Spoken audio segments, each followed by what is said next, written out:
복음의 뜻은, 복음이라는 것은 기쁜 소식입니다.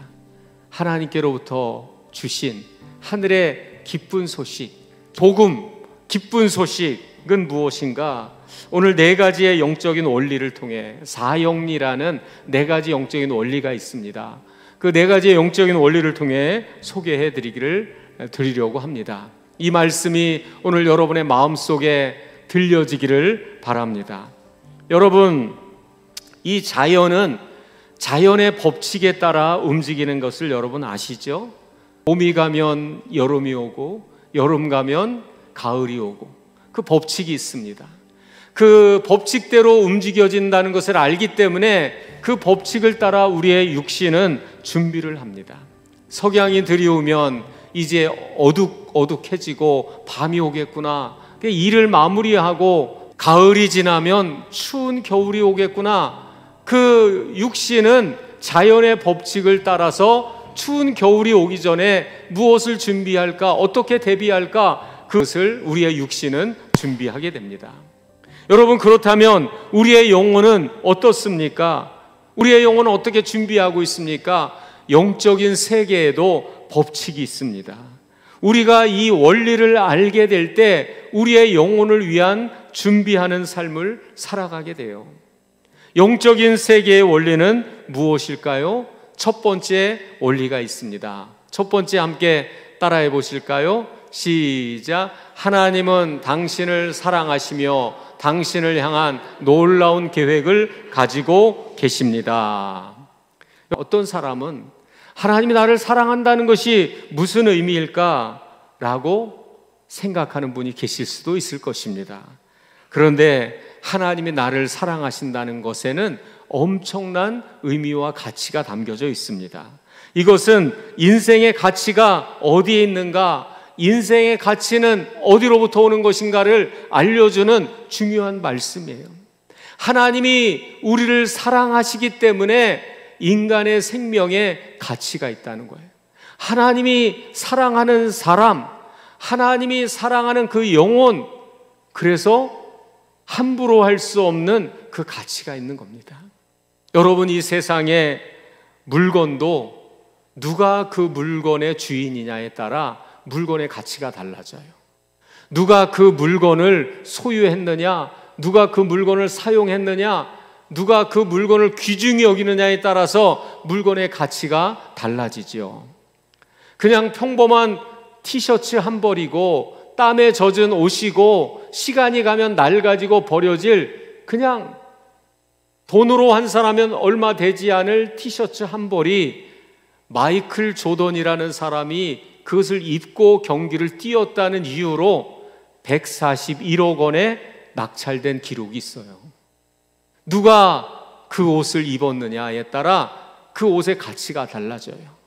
우리의 육신의 가치는 돈으로 환산하면 얼마가 나올까요? 그런데 하나님이 우리와 함께 하심으로, 하나님이 우리를 사랑하심으로, 우리의 인생에 성령이 우리 가운데 임하여 주셔서 나와 함께 하심으로, 그리고 나를 사용하여 주심으로, 나와 동행하여 주심으로, 그의 소유가 됨으로 인생의 가치가 달라지는 거예요. 생명의 가치가 달라지는 거예요. 우리의 인생의 가치가 어디에서 옵니까? 우리가 죽으면 기억할 수 있을까요? 내가 왔다 간 길들을 누가 알고 있을까요? 과연 내 삶의 의미, 죽음의 의미가 얼마로 매겨질까요? 인생의 가치는 어디서 오는 걸까요? 내가 쌓아놓은 이력, 내가 만들어 놓은 사업장, 내가 행한 그 일들, 바닷가에 모래성을 쌓으면 바닷물이 한번 밀려올 때 덧없이 아무것도 없는 것처럼 사라집니다. 내가 이 세상을 발버둥치며 걸어간 삶의 흔적들, 세월이라는 물결이 한번 지나가고 나면 덧없이 사라지고 없어지는 경우도 있어요. 내 인생의 가치, 내가 이 세상을 살아가던 삶의 가치가 어디에서 오는 것일까? 천지를 만드신 하나님이 나를 창조하셨고 그 하나님이 나를 사랑하신다는 겁니다. 내 인생길 가운데 동행하여 주셨고, 그리고 나를 사용하여 주셨고, 내 생명 속에 임하여 주셔서 내 영혼에 깃들어 주시고 함께하여 주셨다는 것입니다. 거기에 인생의 가치가 있는 거죠. 여러분, 우리가 이런 삶의 원리를 안다면 우리 영혼의 준비는 무엇이 되어야 할까요? 가장 우선순위가 하나님의 사랑을 받아들이는 것, 하나님의 사랑을 힘입는 것, 그 하나님의 사랑을 알기 위해서 힘쓰는 것, 그리고 하나님 앞에 쓰여지는 삶이 되어지는 것, 그것이 영혼의 준비가 될 것입니다. 왜냐하면 그것에 따라 우리 영혼의 가치가 달라지기에 그렇습니다. 여러분, 그렇다면 하나님의 놀라운 계획은 무엇일까요? 하나님의 계획이 있다고 하시는데 우리의 삶에 잃어버린 것, 빼앗긴 것을 다시 되찾아 주시는 것, 회복시켜 주시는 것. 원래 우리의 인생은 하나님을 알고 하나님을 사랑하는 존재로, 하나님의 사랑을 받는 자로 우리를 창조하여 주셨죠. 그런데 죄로 인해서 그것이 망가지고 빼앗기고 잃어버렸습니다. 귀한 신분으로 태어났지만 어느 날 그 신분을 잃어버린 채 천한 자로 살아가는 그런 동화 속 이야기를 여러분 아시죠? 하나님의 형상으로 지음을 받았지만 하나님 자녀의 모습을 잃어버린 채로 살아가고 있는 모습, 죄와 사망으로 그 영혼이 망가지고 깨어진 인생의 모습, 그것을 다시 회복시켜 주신다는 거예요. 하나님은 그 계획을 갖고 잃어버린 것에 대해 되찾아주고 다시 회복시켜 주시고 다시 치료해 주고 망가진 것을 고쳐줄 그런 계획을 갖고 계시다는 거예요. 여러분, 사랑의 마음에서 사랑의 계획이 있는 거죠.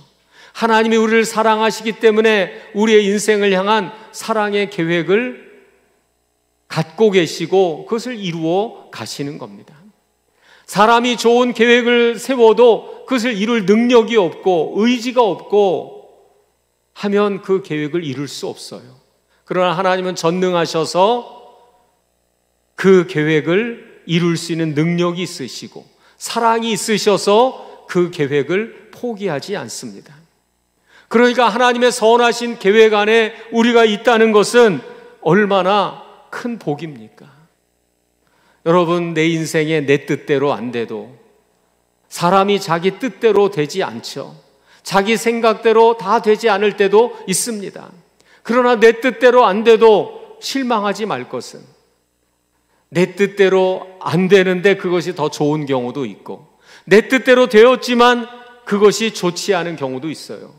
내 뜻대로 안 돼도 실망하지 말 것은 하나님의 계획과 뜻이 우리의 인생 가운데 이루어져 가기 때문에 그것이 우리에게 희망이 되는 것이고 소망이 되는 것입니다. 내 뜻대로 안 되는 것 같아, 내 생각대로 안 되는 것 같아, 이룬 것이 없는 것 같아. 아니요, 그렇지 않습니다. 하나님이 우리를 사랑하시는 그 계획을 지금도 이루어 가고 계십니다. 그리고 그 계획은 성취될 것입니다. 그리고 가장 아름다운 모습으로, 가장 복된 모습으로 하나님 앞에서 우리가 회복된 모습으로 서게 될 것입니다. 그리고 지금도 그 계획 안에서 그 모습을 따라 나아가고 있습니다. 여러분, 우리가 그것을 알고 있다면 우리의 영혼의 준비가 무엇이 되어야 합니까? 내 생각, 내 고집대로만 이루어지기를 걸어가는 것이 아니라 하나님의 뜻이 이루어지게 해주세요. 하나님의 계획이 내 인생 가운데 이루어져 가게 해주세요. 하나님의 뜻을 알게 해주시고 내 뜻에 하나님을 맞추는 것이 아니라 하나님의 뜻과 계획 앞에 내가 맞춰지기를 원합니다. 그것을 준비하며 걸어가게 되는 것입니다. 여러분, 하나님의 뜻을 구하는 삶이 되어야 하는 것입니다. 그 다음에 두 번째 원리가 있죠. 두 번째 원리 함께 따라 하시겠습니다. 시작. 사람은 죄에 빠져 하나님으로부터 떠나 있습니다. 그러므로 하나님의 사랑과 계획을 알 수 없고 또 그것을 체험할 수 없습니다. 하나님이 나를 사랑하신다면, 하나님이 나를 위해 선하신 계획을 갖고 계시다면, 인생을 다시 회복시켜 주시고 우리의 영혼의 자리를 되찾아 주시는 계획을 갖고 계시다면 나는 왜 그것을 알 수 없을까요? 하나님이 사랑하시는 것을 나는 왜 깨달을 수 없고 볼 수 없을까요? 여러분, 여기에 아주 화질이 좋은 TV 화면이 있습니다. 그런데 어느 날 그 잘 보이던 TV 화면이 아무것도 보이지를 않아요. 알고 봤더니 선이 뽑혀 있습니다. 연결되어 있는 선이 뽑혀 있고 끊어진 것입니다. 본래 사람은 하나님과 교제하도록 창조되었습니다.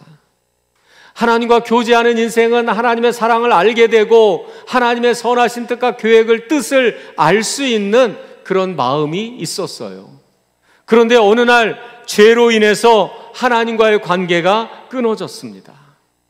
그러니까 죄로 인해서 모든 사람이 죄를 범하였음에 하나님의 영광에 이르지 못하더니 하나님의 영광을 바라보고 깨달을 수 있는 그 눈이 가리워진 겁니다. 하나님의 사랑을 알지 못해요. 하나님의 사랑을 느끼지 못하고 하나님의 계획을 알 수 없는 상태 가운데 있게 된 거예요. 사람이 왜 외롭고 혼자 있으면 두렵습니까?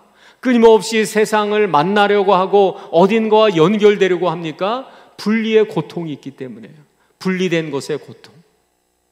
분리된 고통이 있으니까 사람은 그 두려움과 외로움을 이기려고 끝없이 세상과 이어지고 연결하려고 하는 거예요. 그러나 그것이 그를 영원히 살게 할 수가 없습니다. 여러분, 그렇게 분리된 채 살다가 사람이 육신과 영혼이 완전히 분리될 때 그것을 첫 번째 죽음이라고 하고, 두 번째 죽음이 있는데 이 영혼이 하나님에게서 완전히 분리된 상태에 있게 되는데 그것이 지옥입니다. 그래서 지옥에는 하나님의 자비가 없고 긍휼이 없어요. 물 한 모금 얻을 긍휼이 없습니다. 그러나 이 땅을 사는 동안은 하나님과 만날 수 있는 기회이기 때문에 선인과 악인에게 햇빛을 주시고 긍휼과 자비가 때를 따라 부어주십니다. 만날 수 있는 기회가 있는 거예요. 이것을 아는 사람은 어떻게 해야 됩니까? 영혼의 준비, 하나님과의 끊어진 관계를 회복하는 거예요. 하나님을 만나기 위해 힘쓰는 거죠. 인생의 가장 큰 기쁨은 무엇일까요? 하나님 만나는 기쁨이에요. 왜 어떤 사람들은 무슨 재미로 교회를 가는 거야? 하나님 만나는 기쁨이 영혼 속에 찾아오는 겁니다. 사람들이 왜 커피숍에 앉아서 별 중요하지 않은 이야기를 하면서도 시시덕거리면서도 만나는 시간을 좋아할까요? 교제하는 것이 좋은 거죠. 사람 안의 육신의 교제를 넘어 영혼의 교제, 하나님을 만나는 교제는 사람을 만나는 기쁨보다 더 큰 것입니다. 세상에 가장 귀한 지식은 무엇일까요? 하나님을 알아가는 지식이죠. 하나님과 분리되고 깨지니까 하나님을 알 수 있는 지식과 지각이 닫혀져 버린 거예요. 그러나 하나님과의 교제가 회복될 때, 전선줄이 연결이 될 때, 화면이 보이기 시작하듯 믿음의 눈이 열리면서 하나님의 나라와 하나님을 알 수 있는 지식과 지혜가 생기는 것입니다. 죄에 빠진 인간은 자기 중심적으로 살고, 그리고 하나님 앞에 반항하고 무관심하는 그런 영적인 태도를 갖고 살아갑니다. 그런데 하나님과의 교제가 회복될 때 하나님을 향하여 무관심하던 영혼이 관심을 갖기 시작해요. 하나님을 알아가고 싶어 해요. 그리고 그 감정이 바뀌어지면서 하나님을 사랑하는 마음, 관심 있는 마음으로 나아가게 됩니다. 여러분, 예수님께서 오셔서 눈 먼 자를 고쳐주시죠. 귀 먼 자를 고쳐주십니다. 오늘 우리의 눈 먼 것, 귀 먼 것을 고쳐주셔서 예수님을 알고 교제하기를 원하시는 거예요. 하나님의 사랑은 무엇이냐? 오늘도 우리의 눈 먼 것, 귀 먼 것을 고치사 오늘도 만나기를 원하시는 겁니다. 교제하기를 원하시는 겁니다. 하나님의 가장 큰 기쁨은 그의 창조된 인생과 교제하는 것, 그와 동행하는 것, 하나님의 사랑의 기쁨입니다. 저도 첫째 아이를 돌지나 아장아장할 때 손을 잡고 걷는데 너무 묘한 기분, 너무 참 신비로운 기분, 그런 그 감정이 밀려왔습니다. 하나님의 사랑은 피조물이지만 하나님의 형상을 닮아 창조한 우리와 교제하기를 원하시는 거예요. 그래서 직접 이 땅에 오셔서 예수님께서 그의 눈 먼 것을 고쳐주시고 귀 먼 것을 열어주시는 겁니다. 우리가 이것을 안다면 우리의 영적인 원리 어떻게 해야 됩니까? 하나님과의 교제가 회복되는 거예요. 주님, 우리의 눈 먼 것을 고쳐주시고 귀 먼 것을 열어주셔서 주의 음성을 듣게 하시고 주와 교제하는 삶이 되게 하여 주옵소서. 다시 하나님과 교제하는 삶을 살아가는 겁니다.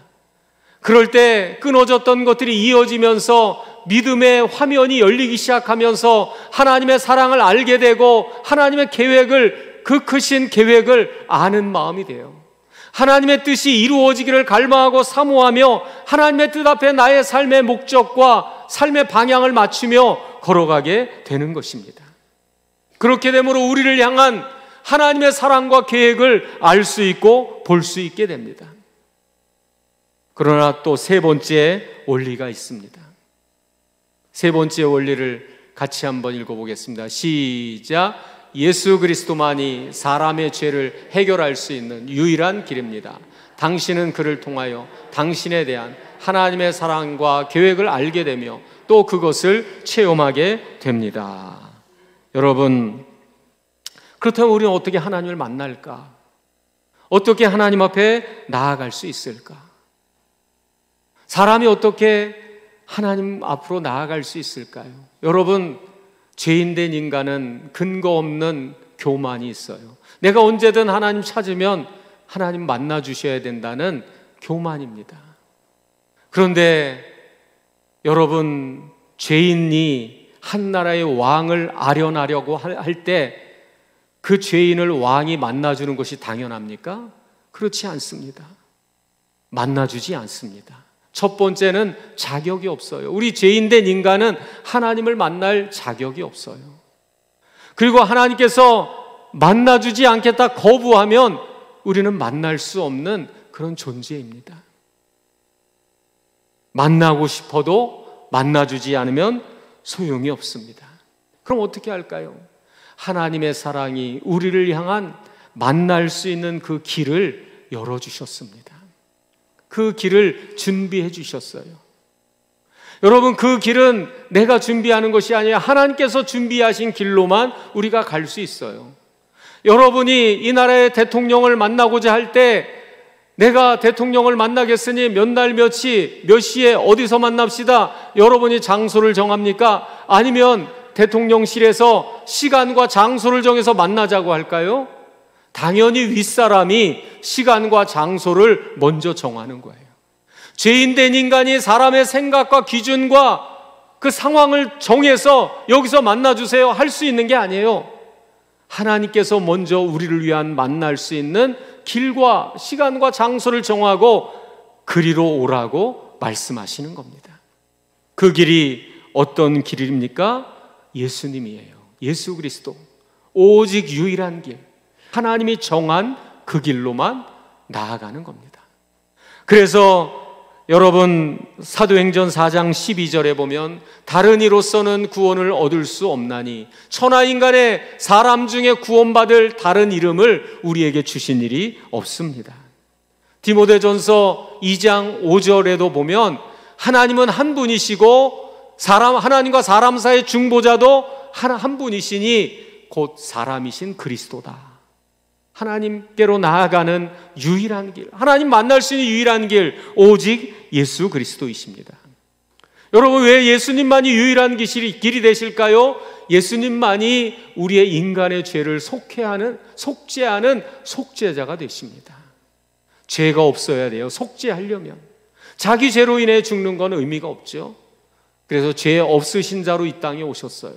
세상에 좋은 교훈을 가르치는 선생들, 맹자, 석가모니, 소크라테스, 좋은 가르침은 주었지만 인간의 죄를 속죄할 수 있는 일을 한 사람은 없어요. 오직 예수님만이 죄 없이 이 땅에 오셔서 우리의 죄를 짊어지고 죄를 속해 주시는 속죄자가 되어 주셨습니다.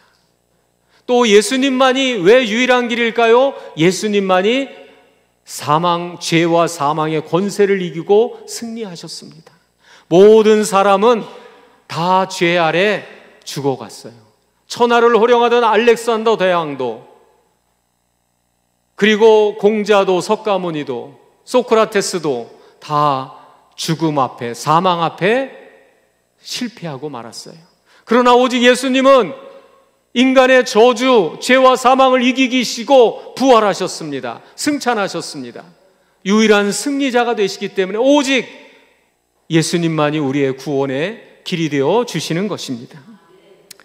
여러분, 그렇다면 우리가 이 영적인 원리를 안다면 영혼의 준비를 위해서 구원과 승리를 주시는 예수님께 나아가는 거예요.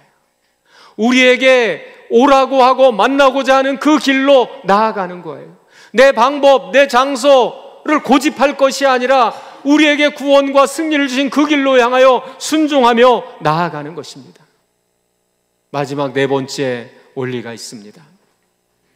같이 한번 읽어봅니다. 시작. 우리는 개인적으로 예수 그리스도를 나의 구주, 나의 하나님으로 영접해야 합니다. 그럴 때 우리는 비로소 각 사람에 대한 하나님의 은혜와 사랑을 알게 되는데, 여러분, 구원은 아는 것만으로 이루어지지 않아요. 구경하는 것만으로 이루어지지 않아요. 지적인 동의만으로 이루어지지 않아요. 여러분, 구원은 믿음인데, 믿음은 내 삶을 의탁하는 것이고 전적인 순종이 믿음 안에 담겨 있는 거예요. 실제로 있었던 일인데 1859년에 샤롤 블롱댕이라는 사람이 나이아가라 폭포 50m 높이에 계곡 이쪽 끝에서 저쪽 끝에 줄을 메고 고개를 하며 그 줄을 건넙니다. 처음에는 장대를 들고 걷고 그 다음에는 자전거를 타고 걷고, 사람들은 환호하기 시작해요. 샤롤 블롱댕이 외치죠. 여러분, 내가 이 계곡을 건널 수 있다고 생각하십니까? 사람들이 박수를 치면서 환호하기 시작하죠. 예, 믿어요. 그렇게 될 것을, 건널 것을 분명히 믿습니다 라고 환호를 쳐요. 그렇다면 여러분, 누가 제 등 뒤에 엎혀서 한번 이 계곡을 건너겠습니까? 라고 할 때 순간 조용해지기 시작합니다. 아무도 거기에 응답하지 않아요. 그들은 샤를 블롱댕이 건넌다는 것을 믿는다고 했지만 정작 자신의 삶을 거기에 맡기는 것에는 두려웠던 거죠. 믿지 않는 거죠. 여러분, 우리가 이 지적으로 동의할 수 있고 여기 한 말에 대해서 다 그렇다고 인정할 수 있지만, 믿음이라는 내가 거기에 위탁하는 과정이 없이 구원의 믿음으로는 나아가지 않습니다. 구원의 믿음은 전적인 거기에 내 삶을 의탁하는 거예요. 내가 믿는다는 것은 거기에 믿고 맡기는 거예요. 지적인 동의를 넘어 믿고 맡기는 것이고 순종하는 것입니다. 여러분, 우리는 하나님의 말씀을 아는 것, 듣는 것으로만 안 됩니다. 개인적으로 예수 그리스도를 나의 구주, 나의 하나님으로 영접해야 합니다. 그러면 우리는 각 사람에 대한 하나님의 사랑과 계획을 알게 됩니다.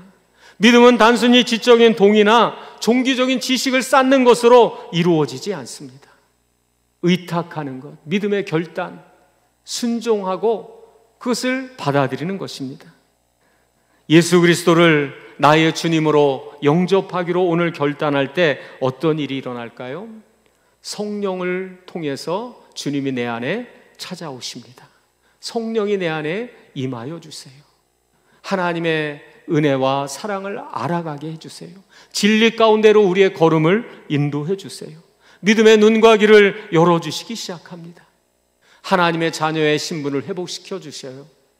그래서 여러분, 하나님과 교제가 회복되기 시작합니다. 어느 날 기도하고 싶은 마음이 생겨요. 어느 날 예배드리고 싶은 마음이 생겨요. 어느 날 하나님의 말씀을 알고 싶은 마음이 생겨요. 그리고 하나님의 자녀의 신분이 회복되게 하면서 하나님의 보호가 우리의 삶 속에 함께합니다. 세상의 악으로부터 지켜주시고 거짓의 영으로부터 보호해 주시고 하나님의 보호하심 속에 그 걸음을 인도해 주십니다. 그리고 여러분, 믿음으로 의탁하고 맡길 때 최후의 승리를, 의의 최후 승리와 영생을 믿는다, 최후로 승리하게 해주십니다. 모든 인생은 이기는 것 같아도 실패로 맞춰집니다. 모든 인생은, 하나님 없는 인생은 실패로 맞춰져요. 그러나 예수 그리스도 안에서 승리하게 하십니다. 주님의 부활이 나의 부활이 되게 해주시고, 불 꺼진 창에 불이 들어오듯 영생의 새 삶을 살아가게 하십니다. 작동되지 않던 기계가 에너지가 들어가 작동되기 시작하듯 믿음의 새 삶을 살아가는 은혜를 주시는 겁니다. 여러분, 우리가 한 걸음 내디디면 그 다음 걸음을 하나님 인도해 주실 것입니다. 우리가 한 걸음 순종하면 그 다음 하나님 우리에게 깨닫고 결단하게 해주실 거예요. 여러분, 오늘 이렇게 교회에 왔는데 한 번 왔다가 그냥 가지 마시고 하나님이 나를 부르신 것, 기회를 주신 것 오늘 결단하시기를 바랍니다. 그리고 여러분, 이렇게 입술로 한번 이렇게 고백해 보기를 바라요. 한번 입술로 사람이 마음으로 믿고 입으로 시인하여 구원을 얻는다고 했는데, 이렇게 한번 같이 한번 해보시기 바랍니다. 한번 따라 해보십시오. 주 예수님, 나는 주님을 알고 싶고 믿고 싶습니다. 지금 내 마음의 문을 열고 예수님을 나의 구주, 나의 하나님으로 영접합니다. 나의 죄를 용서하시고 나를 다스려 주시고 나를 주님이 원하시는 사람으로 만들어 주옵소서. 예수님의 이름으로 기도합니다.